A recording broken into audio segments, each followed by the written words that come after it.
আজকের ভিডিওতে ভূগোল বিষয়ের খুঁটিনাটি যাবতীয় প্রশ্ন ও উত্তর সম্পর্কে আজকের ভিডিওতে আলোচনা করলাম। আশা করছি ভিডিওটি শেষ অবধি দেখার প্রত্যেককে অনুরোধ রইল। চলুন কথা না বাড়িয়ে ভিডিওটা শুরু করা যাক। ফার্স্ট প্রশ্ন, অলকানন্দা কোন হিমবাহ থেকে উৎপন্ন হয়েছে? উত্তরটি হলো অলকাপুরী থেকে অলকানন্দা উৎপন্ন হয়েছে। উত্তরটি হলো অলকাপুরী। নেক্সট প্রশ্ন, গঙ্গা ও অলকানন্দা নদী কোথায় মিলিত হয়েছে? উত্তরটি হলো দেবপ্রয়াগের কাছে গঙ্গা ও অলকানন্দা নদী মিলিত হয়েছে। নেক্সট প্রশ্ন, গঙ্গা নদী কোথা থেকে উৎপন্ন হয়েছে? উত্তরটি হলো গোমুখ গুহা থেকে গঙ্গা নদী উৎপন্ন হয়েছে।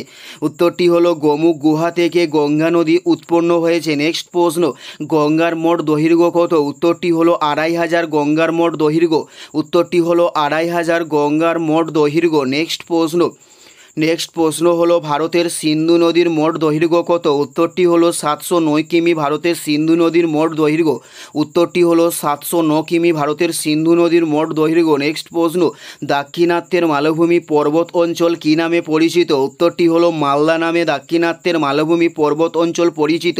নেক্সট প্রশ্ন, তেলেঙ্গানা মালভূমি কোন শিলায় গঠিত হয়েছে? উত্তরটি হলো গ্রানাইট শিলায় তেলেঙ্গানা মালভূমি গঠিত হয়েছে। উত্তরটি হলো গ্রানাইট শিলায় তেলেঙ্গানা মালভূমি গঠিত হয়েছে। নেক্সট প্রশ্ন, সাতপুরা কী ধরনের পর্বত? উত্তরটি হলো স্তূপ পর্বতের নাম হলো সাতপুরা। উত্তরটি হলো স্তূপ পর্বতের নাম হলো সাতপুরা।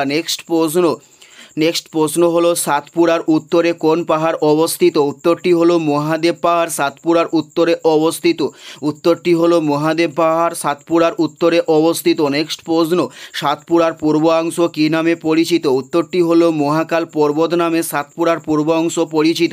উত্তরটি হলো মহাকাল পর্বত। এটাই ছিল এই ভিডিওর লাস্ট প্রশ্ন। আর কোন ধরনের শিক্ষণীয় ভিডিও আপনারা প্রত্যেকে দেখতে চান অবশ্যই কমেন্টে লিখে জানাবেন। পুরো ভিডিওটা দেখার জন্য আপনাদের অসংখ্য ধন্যবাদ। Thanks for watching.